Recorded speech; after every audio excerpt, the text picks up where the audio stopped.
and Us, our weekly program where we discuss everything in existence between God and us.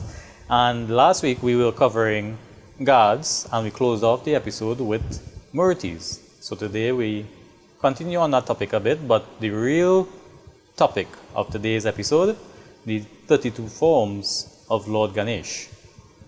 That's Eric. First of all, I want to say Sitaram, Assalamu alaikum, Sairam, and good evening, everyone. Omkar, I'm telling you that, I'm really like the comments we're getting. Yeah. A few little bad ones, but we understand that's going to happen. Yeah. And it don't bother us. But I really like how they say they're learning. And that's what the goal is with this show. So what I wanted to do to lead into Lord Ganesh, there's one thing I've been seeing, Omkar, and I think it needs to be discussed. It needs to be brought out to the public on which Murtis do you have in your home? Which Murtis do the temples have inside the temples? Which form of each Murti do they have? I want you to understand, Omkar, that every form has subforms that go with the form. And each one of the hierarchy. Right. And then you have the different forms, like let's say Lord Shiva. Then you have major forms of Lord Shiva. Each form has a specialty, a duty, a job. Right. Right? Now, when you go and you pick up a Murti, do you consult with your Pandit? Or do they tell you, well, you need to go by Lord Shiva? So you go to the puja store, you see a couple Lord Shiva, and you say, I like that one. And you pick that one.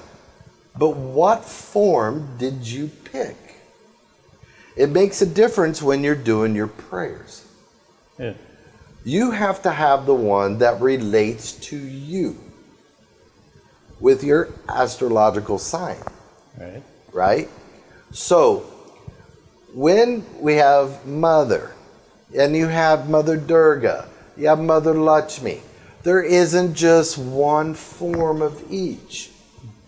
There's many forms. And each form has a description, has what type of color they wear, Right. what complexion they are, and what is their specialty. And this is the knowledge that needs to start coming out to the public. Yeah. Because wouldn't you want to have the right Murti for you when you pray? Yeah. The connection will be there. Yeah. So this is one thing I wanted to bring up because it's not happening. People are just buying. And then when people look at Lord Shiva as an example, right? My wife, when I bought my Murti, she said, but baby, he looks sleepy, right? His eyes aren't all the way open. And I said, no, baby, that's the way he's supposed to be. Because if you have a Murti of Lord Shiva with his eyes wide open, means destruction. When the eyes are closed, it's creation. When the eyes are half and half, the eyelid, it's balanced. The universe is balanced. Okay. So these are things that people need to understand. If people would just read the ancient scriptures, not what's being published now, you're going to start seeing all this, right? So this is why when you go into my prayer room, Right. you would see a bunch of different things you've never seen before. Because I go by what is supposed to be. Yeah. I'm not saying I'm perfect. But what I'm saying, we try our best to do what's right in selecting a Murti. Then you have the placement of Murtis. Now, each pundit has their own little different way, and there's nothing wrong with that. Yeah. Right? But there's one rule that's being broke. Now, one rule being broke, every Murti that you have on the deity or on your prayer stand, especially on the deity, right, which is not being done, there should not be one in front of the other. So when you're making your offerings, that devotion, that focus is directly on that deity when you're invoking them.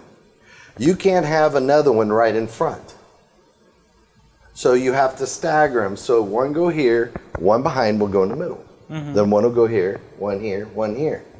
But you're not seeing that being done, right? You don't want to obscure your energy, your devotion, and offerings to the deity behind if there's one in front of them.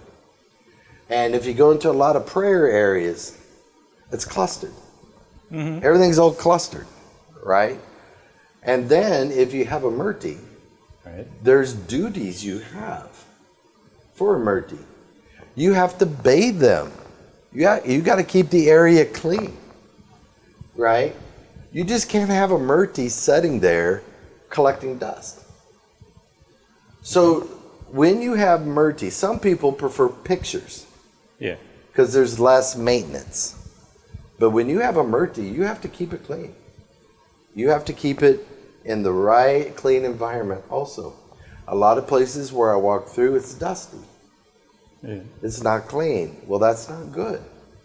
You know, so a lot of things isn't being taught. But the main thing is, as we're going through Ganesh today, we're going to start. I don't know if we'll get through all of it today. But just now, okay, before we go into Ganesh, right? I have a couple of questions I have just based on the Murtis, and especially in a household setting, right? So where you have somebody will go and they'll see a Murti, they'll like it. That's the first thing.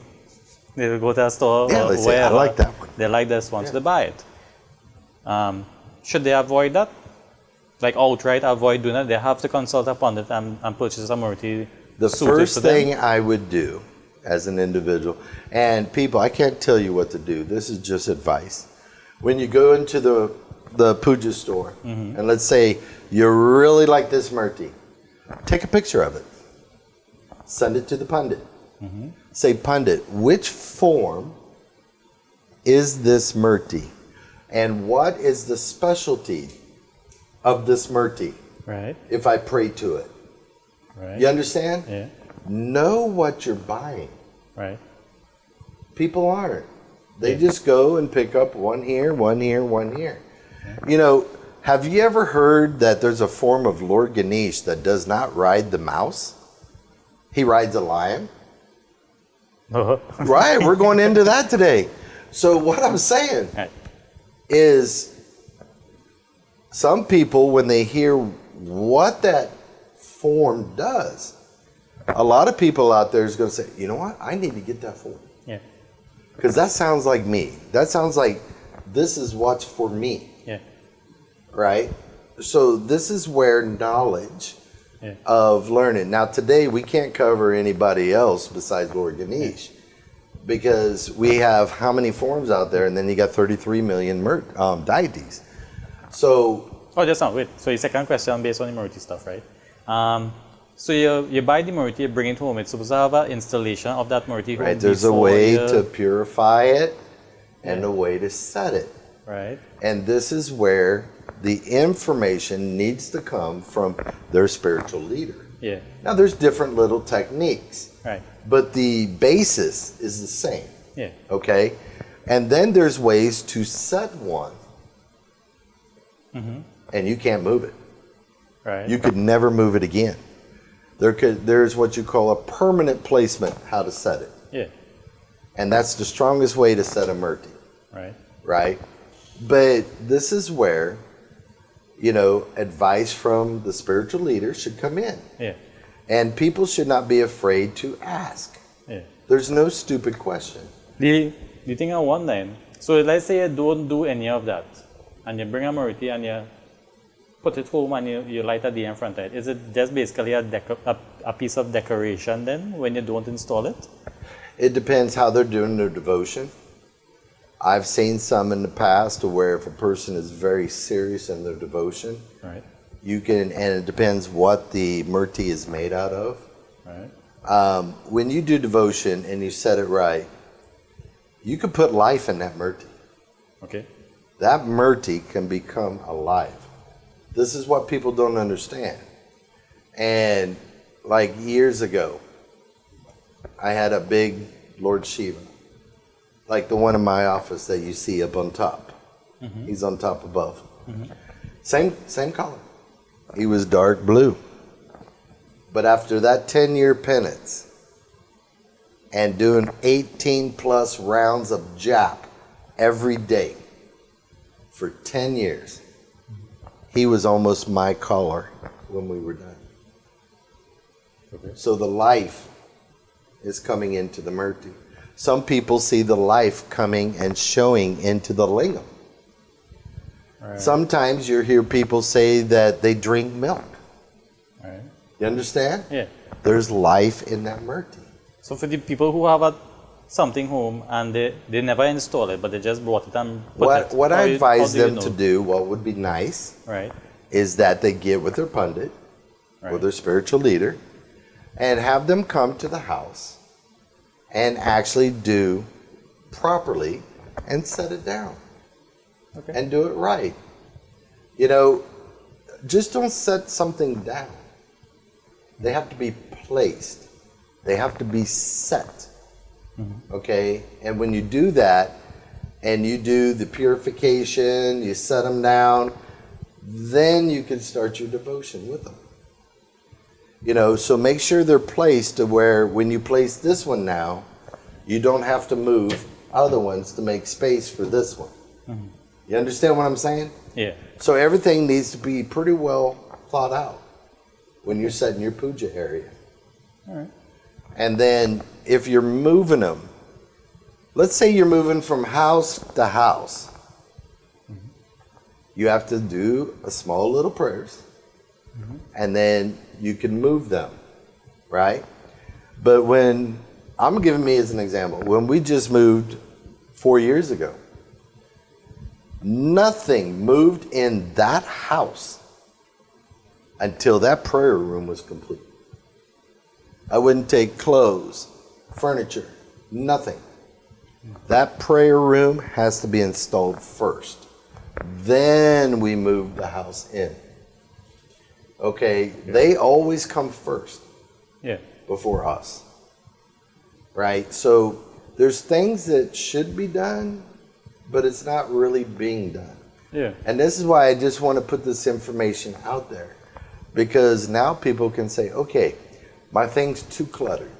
Mm-hmm. Maybe I could have my pundit come, check it out, and see where I could like make more room. Yeah. And then set them properly. Okay? Okay. So the one them are the ones then, you know, like sometimes you have puja by a house and you'll take the murtis from off his shelf or your prayer stand and you'll put it on the bedi and then after they put it back. Is that a no-no or? Okay, but just your thoughts on it then. No, you're right. You see this everywhere you go. But the question is, did the spiritual leader advise them what to do and what to ask before they move that murti to take it out onto the bedi? Okay. You just can't pick it up just so and set it on the bedi. Right. Right? So this is where people need to be more interactive with their spiritual leader. And if the spiritual leader, they should know. But if they don't know, then go to somebody that does know. And they would be glad to give them advice, you know, and how to move. And then some people will have a cracked hand or cracked arm on a murti. Yeah. Right? But you should not do devotion on a murti that's damaged. So then you have to go properly remove that murti. Right. And then take it to the ocean and disperse it properly. Okay. So you just don't keep a broken or damaged murti on your stand. And the last question on this, before we move on to Ganesh, right? Do pictures follow the same protocol as Murti if you're using them on your person? Yeah, don't have one in front of the other. Right. Right? They should be staggered. Right? Some people, now, there's nothing wrong with it. I see why they do it. Some people love Lord Shiva so much, especially women, right? They have like 5 different Lord Shivas right there, but they're all in front of each other, right? Right. You could have different forms, but place them properly. So one isn't in front of the other. And you can make your offerings clearly, easily, and your energy, your focus is going to them. Instead of trying to go through the Murti in front of them to them. Yeah. Okay? Everything's about energies. Right. When it's your devotion, your prayers, it's energies, what you want to trance back and forth. Right. Okay? From them to us and us to them. So, again, everybody should get with their spiritual leader. Ask them before you buy a Murti, take a picture of it, send it to your spiritual leader. Ask them, which form is this? What's his name? And what is his specialty? Mm-hmm. And that may not be the form for you. You understand what I'm saying? Yeah. So everything has to be calculated to show you which form is for you when you buy a Murti. It's very important. All right. No, it has some stuff I heard for the first time, especially about the. But this hadn't been the first time. My guru taught me this. Yeah. So the older heads know this. Yeah, especially when you mention the Shiva one, like about the eyes being open, it means destruction. Like you have a lot of. So you mean in a satsang or any? They never talked about the 3 stages of Lord Shiva's eyes. I can't remember. Well, see, this is what we have to, find out. Yeah. And maybe we need to do a satsang on it. Because I remember it's a very good information. I remember hearing the story about when his third eye opened and burned karma. That's his third eye. Yeah, but I never heard stories about his physical. What are the stages? Yeah. Of the eyes? What does it mean? Okay. Right? Now, I wanted, because it's Ganesh time. Yeah. The Ganesh Utsav is coming up. So I wanted to, when people go, they're going to hear the stories about Lord Ganesh, which is great. I love them stories. And then they're going to go how he got, the elephant head, everything, right? But I want to go beyond that. If you could get you a paper and pencil or pen and paper, and you could make your little notes. But as I go through the different forms of Lord Ganesh, I'm going to say, what is the meaning? What does that Ganesh do? What is it that he does? And if it feels like, wow, I'm talking about you, or this relates to you, write down the name, right? And then what you could do, you could get with us, and you could meet us later, and we'd be glad to sit with you. But first, talk to your pundit. And then we could tell you how to get that Murti. How to get it specifically the way it's supposed to be for you. Okay? Then later, we may do 2 shows on this. Yeah. And then we're going to find out why is it so important to know the position of the trunk of Lord Ganesh. Mm-hmm. Right? There's so many things. Lord Ganesh is known all around the world as the Lord that removes obstacles. Right? And they say all obstacles. Okay. And that's true. Right? He's the bestower of success. He's the one that opens doors for you. The obstacles, they're going to open up. Now, what people didn't know, that the different Murtis, the arms of Lord Ganesh, can range from 4, 16, to 20 arms. Now, a lot of people's like, what? No. Some of the forms have that many arms. right? Now, he has different weapons. And after we go through the different forms, you're going to hear, okay, he had an axe, he has a noose, he has a goad, right? But then when I say this, some people don't understand what a noose is, what a goad is. And then one, we're going to get into it, has a spur goad. That is to make you move. He's going to hit you with a spur to give you that motivation, that drive to reach success, right? So I want to go through all these different forms and people. Hopefully, I'll say it to where you understand, because let me tell you something. Lord Ganesh was the first one that came to me. He is super important to me. I couldn't do anything that I'm doing if it wasn't for Lord Ganesh. So I take this very personal. And I want to make sure everybody understands each form. Right. So do you have any questions before we go in? The main one is, so when they say different forms of Lord Ganesh, is it symbolic, or is it something that you have from your experience that is actually something that Ganesh does as a role? What I mean is it a scripture that people that did it symbolically on paper to Yeah, mean, they can something? actually research it. Yes. No, not like that. I mean, like, is the whole concept of Lord Ganesh doing these things symbolic scripturally, or is it that the deity of Ganesh actually does this? The actual form, Yeah. deity Yeah. of Lord Ganesh actually does that specialty. Okay. So it's like taking the whole world and divide it into, or the universe, Yeah. and divide it into 32 forms. Okay. Which form does what? Right. Okay, so when you're praying, maybe for certain things, success, or maybe court matter. I'm just giving you examples. Yeah. There's different forms for that. Yeah. No, the reason I'm asking this is because, like, from your experience while working with demons and meeting with the deities, like, Ganesh I haven't actually, seen, I'm going to be honest, in meditation, I have not seen all 32 forms. but he actually comes with a noose to. Yes, I've seen him in different positions with nose. I've seen him in different color.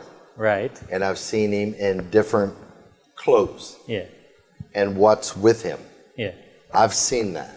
Because you have. But only up to 5 forms I've seen in meditation. Because I ask this because seen all sometimes, 32. you'll have a pundit who will be given a discourse and he'll say, well, this symbolizes this. But, so I'm asking from your experience, it doesn't symbolize anything. It's like he has that as a tool. These are his tools. Okay, all right, cool. That he can get the work done without him himself going out doing everything. Okay. So what I'm saying, I don't want to confuse people. Yeah. So let's say you're the head of a company. Right. Right? And let's say you have 10 people below you. Right. Because right now you cannot make a form of yourself.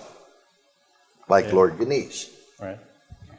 Now each one, when they go out to do work, one might be a technician, mine might be a plumber, one might be electronics, and one might be just answering phones and a cleric, right? But isn't all of them doing the work for you? Yeah. You're the owner of the company. Yeah. Aren't they representing you? Yeah. Yes. Yeah. Right? So each one is performing a different task. And this is what different forms of a deity does. Okay. From the main deity. So there's a main Ganesh, and then you have physical, in a sense, physical sub-forms of Ganesh. Correct. Okay. Same with Kal Bhairav. Same with Munish Prim. Same with Kali Mata. Same with Mother Durga. Same with Mother Lakshmi. And then you'll find out where the main form of Lakshmi came from. If you start learning the forms. Yeah. It's so interesting. This is why I don't understand why they don't really talk about it. Yeah. why they don't go Because over I can't now understand what you're saying in terms of you have the different forms to pray to, because it is a separate form from the main form. And there's a different task for each form. The same thing with avatars. Yeah. Same thing. Okay. Well, no catch where you're coming from. I thought it was symbolic. So when you say 32 forms. Now, what you can do when you do a reading or teaching, you would say Lord Ganesh and do the summary. That'd be the story, the summary. This is Lord Ganesh. This is how he was formed. This is XYZ, right?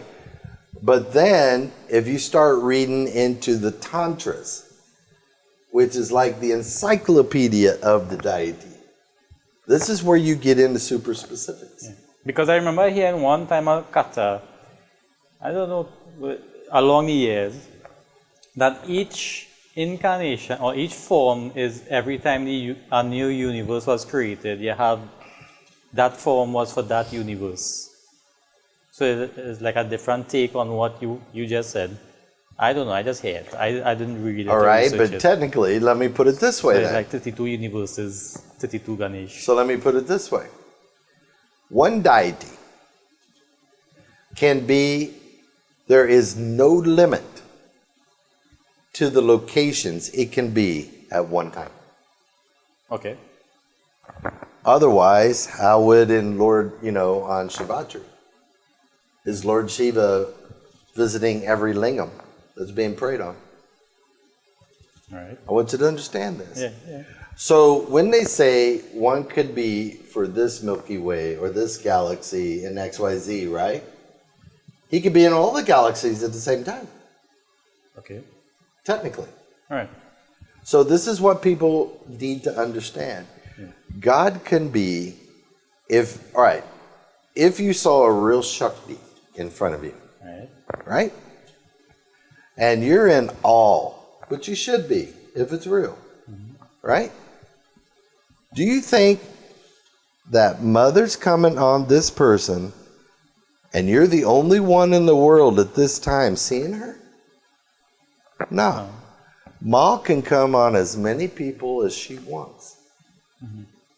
So this is what I'm trying to explain to people, right? Okay. So let's start into the Lord Ganesh. So, the first form. Now, also there's different names. So I want to go into that too. Right. You got Hindi, you got Tamil, you got different names for Lord Ganesh. Then you're going to find one where the Romans actually worshipped. Have you ever heard of that? Nah. No. So we're going to go into that. But the first form is Bala Ganapati. Okay. Bala. And he is the childlike Lord Ganesh, the baby form of Lord Ganesh, right?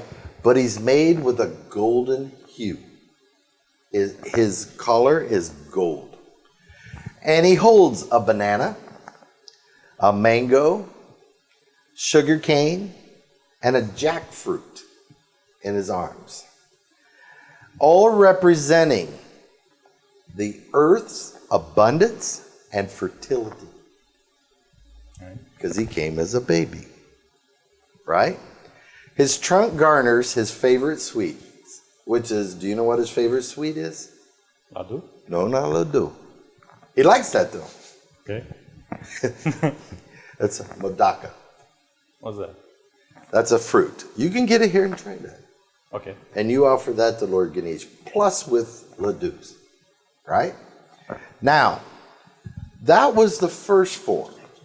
But it's for wisdom and fortune also. Yeah. Is this form, Bala. Right. Ganapati. Yeah. Okay, go ahead, ask a question. So when you say the fruit, that's this form alone, it'll apply to this form? That's what you will see him holding if it is Bala. Right. This is why people need to listen. What is on him? What is he holding? What color is he? Okay? Okay. It's very important. Okay?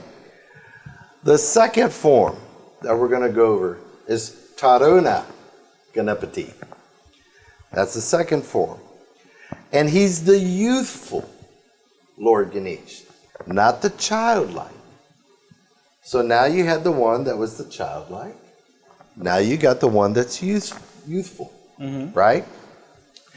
And he holds a noose, a goad, a madaka, a wood apple, and a rose apple. He likes sweets. Right. Now, his broken tusk, he has a sprig of paddy and a sugarcane stalk. And he has 8 arms. This form of Lord Ganesh. His brilliant red collar, so his skin and arms is red. Not like human-like or whitish. It's red, just like the Ganesh we have here. Okay? Now, it reflects the blossoming of youth. So that's one they could pray, but it's for progress and your youth as you grow up. So if you have a young child and you're teaching him to pray to Lord Ganesh, do you have him pray to some other form? Or would it be the form representing this person's age and that could relate to the youthful child? See, this is what we have to look at when we look at Lord Ganesh. Now the next one, the third form, is Bhakti Ganapati. Now shining. Now he shines like the full moon. That's his color. Bright as the moon. Right? Bhakti Ganapati is dear to the devotees. And indeed, he looks pleasant upon his devotees. Okay? He holds a banana, a mango, a coconut, and a bowl of sweet pudding. So again, bhakti, which means devotion. If you are getting serious in your devotion, there's a couple forms. Like if you're doing a penance, you would want to concentrate on these certain Ganesh, right? Because his form is about devotion. This is going to enhance your devotion. That is his specialty. Right. Okay? I'm not saying that Maha Ganapati can't do it. But this is relatable to the person and his age. Okay? Any questions so far? And wondering, in terms of their general appearance, only what they hold in their hand separates them by appearance, or like the figure, the size, the shape? Okay, we're going to get into that too. But look, you had one that was golden. Right. Then you had one that was red color. Yeah. Right. Then you have the next one, the third one, which was shining like the moon. Yeah, but what I mean is like how you say youthful. So it's different colors. Like youthful, he might be what, thinner, and the child one. It'll might be a smaller version. Like just a mini version. Right. Okay. Okay, it relates to who's praying to it. Yeah. Okay. All right. Cool. Now, a lot of people like this one, but they don't know about it. Right? Okay. Number 4, Veda Ganapati. He is the valiant warrior of Ganesh. Right? He assumes a commanding pose. He has 16 arms, all loaded with weapons. So he's a valiant warrior, right? Symbols, also the powers of the mind. That's what he helps with, besides protection, is the controlling of the mind, the power of the mind. Then he has a goad, a disc. You know the discus? Yeah. That Lord Vishnu has? Yeah. He also holds a disc. Okay? Now, a bow, an arrow, a sword, a shield, a spear, mace, a battle axe, right? And a trident, and there's a few more, right? He is the valiant, commanding pose. He's a warrior, right? I have not heard no one talk about him. And he's more strict with his prayers. But he is a good one to always have, right? I have him in my puja room, right? I think I never even see a temple with like a picture. Like I never went to all the temples in Trinidad, but from the ones I went so far, I don't think I ever come across anything looking like that. So let's go to the next one. Number 5. Shakti Ganapati. Right. Now, Shakti, power, space. Worshipping him with full faith can have full control over all your senses and helps you do proper acts and focus in life and achieve all your objectives. That's this one, Shakti Ganapati. Now, he has 4 arms and seated with one of his Shaktis on his knee. Shakti Ganapati, they call him the all-powerful. He is orange-red hue, the color, orange-red. So his arms, head, right? And he guards the householder. He is the guard for the householder, okay? He holds a garland, a noose, a goad, and bestows blessings with a mudra to the devotee. So, if a person wants help, wants to get more focus, wants the doors open to where they can start achieving their objectives, plus guarding the household, then Shakti Ganapati might be good for them to worship and have in their house. See, there's so many different versions that we're going to go over, and they all have meaning. But have you noticed each one has a different task? Yeah. What they're doing? Yeah. Okay. Now, let's go to the 6th form, right?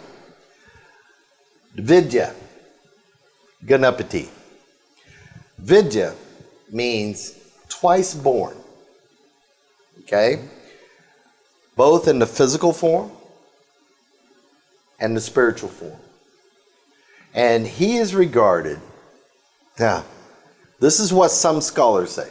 So don't say Master Eric saying this, but I've cross-referenced it. I found 6 sources saying the same thing.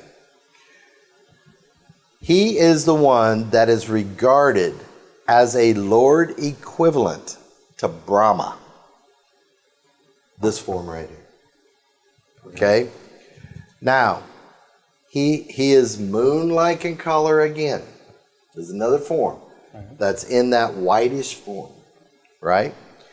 Now, he holds a noose, a goad, an ola leaf scripture. There's a scripture written on that leaf he's holding. A staff, a water vessel, and Rudraksha, Japmarla he's holding. Okay. Okay?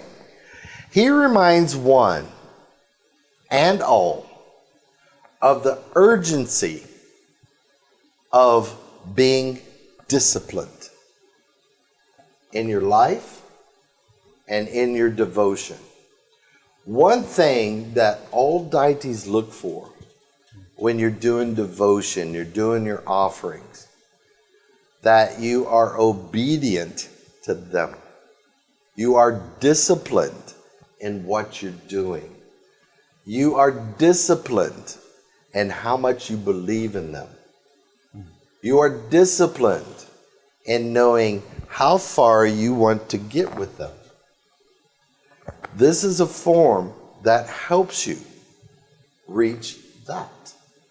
Okay. Discipline, obedience. Okay? Any questions so far? Do you have any way, like one book that lists out this? I was just thinking about it.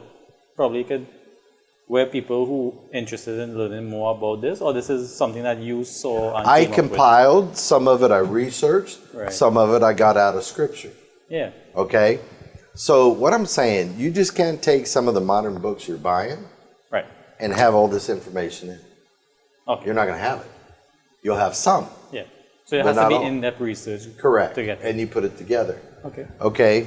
But I could let people know they could write, and we'll let them know one-on-one, Yeah. where they could start researching and gathering and put it all together. Yeah. Because I was just thinking, you know. Well, it's like the other day when we did chakras, Yeah. right? But then I showed you the spread column that I actually put together over 33 years. Yeah. And we didn't even scratch the surface. Yeah. And we said, we got like 10 shows just on this, Yeah. right? So it's research. You compile everything down. And then you note, these scholars say this scholars say that. Now you look at the comparisons. What is comparing, right? Then you start seeing the real truth coming out. But one will not tell the other. Right. And I don't understand that. Why don't we put the knowledge together and everybody is more fruitful in their everyday life knowing more? Yeah. I was You just know? wondering, because, you know, like probably you have, like some people say, oh, you know, this not in the Ganesh Puran. Probably have a Ganesh Puran. You have Yeah. one. So where you get your information. So I just want to ask it so you'll see it. But everything about Lord Ganesh is not in the Garuda Puran. Not Garuda Puran, but Ganesh. the Ganesh. Yeah. No. Okay. So this is what I'm trying to tell people. You have to go beyond. You're right. You have to go beyond. Actually research ancient scriptures. Okay. Right? Not what they're reading today. Yeah. Right? But what they're reading today, the stories and everything, is very good. But I think people want to go a little deeper. Okay. What is the true meanings of each form? Yeah. What do they do? Like when we do Ganesh Utsav, Right. the forms are on the deity. And we actually give each one their offerings. You know, it's very important to recognize Lord Ganesh. Right? Now, so let's Siddhi Ganapati. He's a golden yellow color, right? And he is known as the accomplished. The accomplished. And he's the alone of achievement and self-mastery within you and him. He sits comfortably on a banquet of flowers. So you never really see a Murti with Ganesh sitting on a banquet of flowers. No.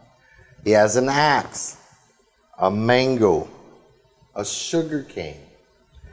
In his trunk, he holds a tasty sesame sweet in this trunk. He helps remove the obstacles in your life to accomplish your goals and also the accomplishment of uplifting your spiritual self. So if people are in a penance and you're wanting to progress and you're doing all the devotion and you're doing everything that's detailed, laid out, this is another good one that a person could obtain, set him properly, and actually do worship on Siddhi Ganapati. All right? Okay. All right. Now, let's go to the 8th. Now, it's Anchistata Ganapati. Is the Lord of blessing of offerings, the guardian of culture. Okay? So he's guarding the culture of the people. He poses, now get this, how many blue Ganesh do you see? He's blue color of Lord Ganesh. And he has 6 arms. So, he sits with his Shakti right beside him, holding a vena, pomegranate, a blue lotus flower, a japa marla, and a sprig of fresh paddy. Okay. So again, he's the guardian of culture. Okay? So let's go to the 9th. Vigna Ganapati. So you know when you have the mantra, Om Vigna Nashanaya Namaha, right? Boom. You got him right here. Now, he's the Lord of obstacles. Right. This form is the Lord of obstacles. And he's a gold brilliant color. And he is beckled all over with jewels. Okay? He has 8 arms.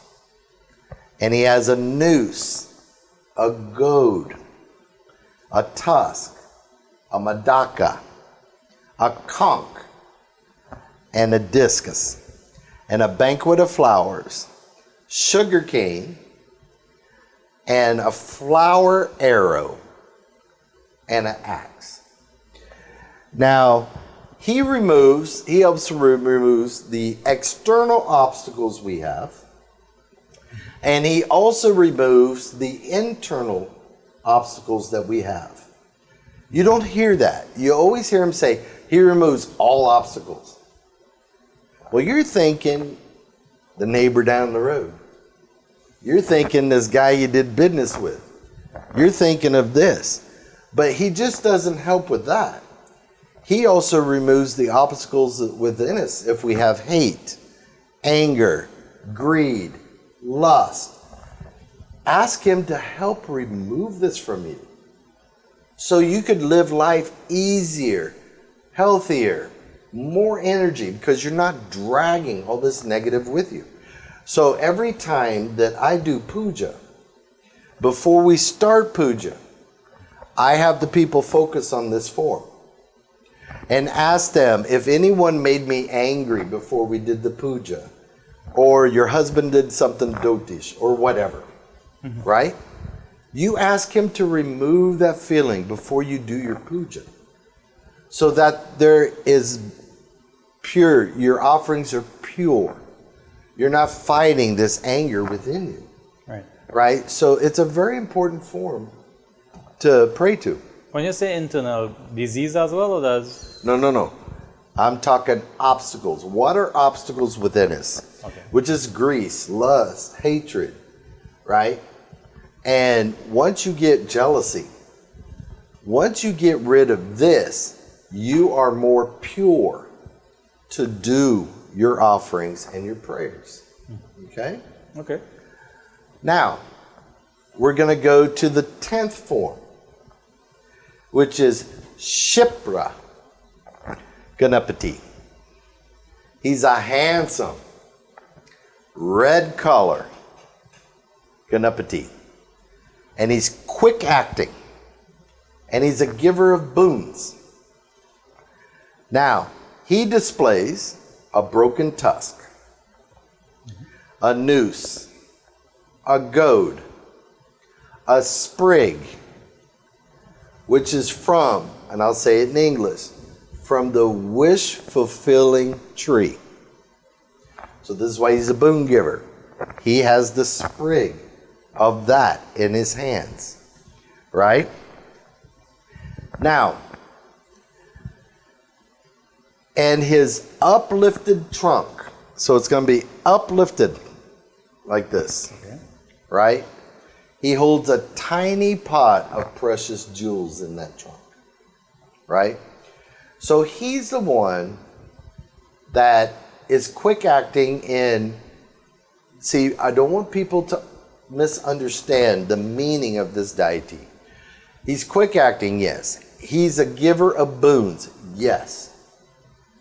But just don't think you could pray to him for 2 days and get a boon, or that you're starting to get in good favor with him. It takes a lot of time and devotion to develop a relationship with a deity. Then before the deity could give you a boon, You have to be worthy of the boon. You have to earn the boon. Now, you always see in all the ancient stories that demons pray and they get boons, right? Yeah. But look how long they had to do penance. They were doing it for God knows how long, right? All right. And Lord Shiva would be pleased. Then also karma comes into effect. Does karma hinder you from getting the blessings? How do we act every day? So there's a lot of things. I just don't want to think you could pray to this one and get a boon. It doesn't happen like that. Okay. But if you are devoted and you're pure with him, whatever he seems or deems fit, he can let happen. Okay? Okay. Now, Harimba Ganapati. That's number 11. He has 5 faces. Lord Ganesh. He's white in color. And he's the protector of the weak. Okay? Protector of the weak. And he rides a big lion. Like Mother Durga. All right. Right? He extends the gestures of protection and blessings while holding a noose, a japa beads, axe, hammer, tusk, garland, and a madaka. Now, he helps the devotees that are in serious situations. It could be like spouse beating, something, where they're weak, right? Traumas, situations. And he helps them get through the situations. And he gives them the strength to move forward through the situations and shows you that there's hope on the other side. That is this Lord Ganesh's job. Okay. So if somebody out there is going through some of these situations, then they could start praying to Harimba, right? Now we're going to number 12. Lakshmi Ganapati. Have you ever heard of that one? Lakshmi Plenty of these names you say. Ganapati. Pure white giver of success. Doesn't Mother Lakshmi? She blesses you with success and wealth. Yeah. That's what they say. He's the pure white color, giver of success.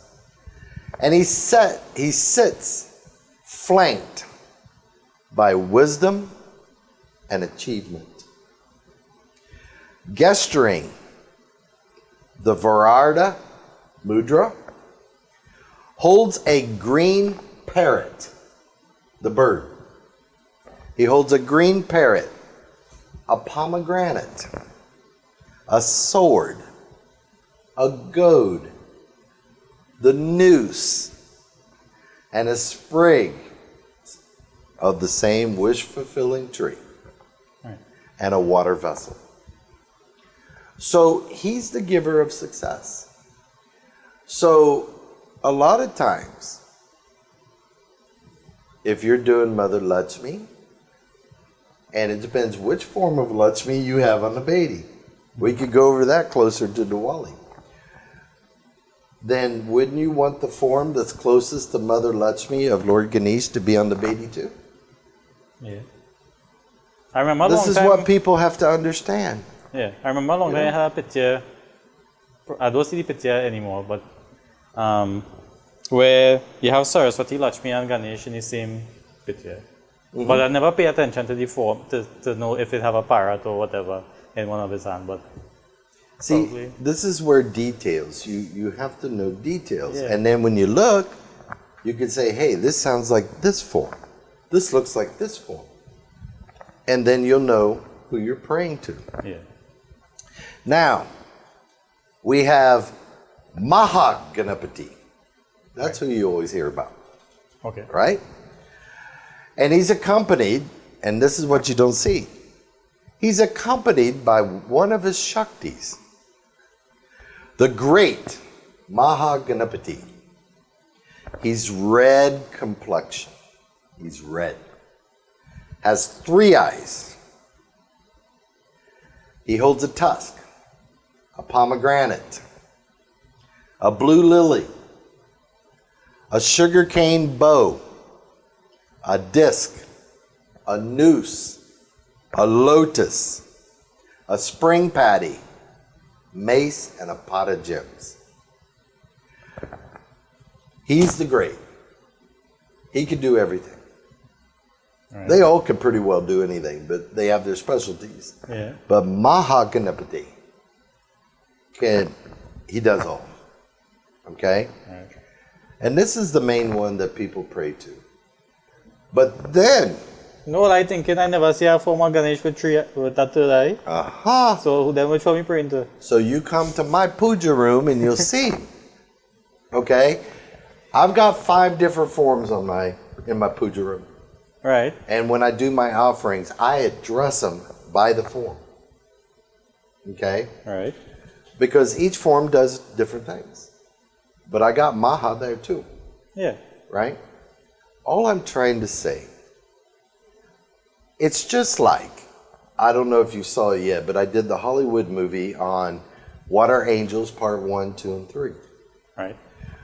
The Christians are going through church every Sunday and don't even know who the archangels are. And the archangels has specialties. And they're the ones that you pray for what situation you're going through. The same thing from the Christian into Hindus. Each deity has many forms. And then once you can distinguish and know the different forms that are out there, now you are able to do even a lot more. Right? Okay. But people try to keep it simple. Yeah. Just one. But then which one did you buy from the puja store? The trunk might be different. Yeah. The trunk might be straight. The trunk might be right or left. We're going in that into the next session. Yeah. As we on it, right? Is it like a 1-9? Is like this where you will have your Isht is a form of, like say for Ganesh, for example? Out of each deity, yeah, there will be one of the forms that draws your attention. right. That's going to seem like it's always calling you up to that form. Right. Or if you read about it, because you may not see it in the temples. Right. Right? Then get with your spiritual leader and ask him, why is this form keep calling me? Why is there a connection to this form of this deity? Yeah. My guru always taught me that you connect to the forms that call you. Right. You go through that form to the rest of the forms of that deity. Because that's the one that's appealing close to you. Yeah. Right? There's a science behind the deities, how they connect with you, how you pray to them. There's a science behind this. And I think we're going to have a whole program on that. Because people need to understand, why do these things happen to them? You know, a lot of people will say, well, the pundit told me that Hanuman is my Ish. But they say every time they go into the temple, this deity pulls them. Like this deity's pulling them to him to bow first. And it wasn't Lord Hanuman. So the question is, you know, when you look at how, you just don't look at the patra. You just don't look at that when you say this is your Ish or this is your Ish. The patra's part of it. Right. That's part of the equation. Right. There's another part, which we're going to have a program on it. You have to put both parts together to decide what is the Ish for that person. Okay. So I don't want to go off because, you know, we're going into this, but Yeah. I know I've went overtime already, but I want to say thank you for the opportunity of starting to go over the different forms. Yeah. And in next week, we're going to go ahead and continue because there's a lot more. What is the axe used for? What is the noose used for? You know, the weapons. You know, everybody needs to know these things. Okay? But it's been a pleasure, and everybody, I want to say Sitaram, and see you next week.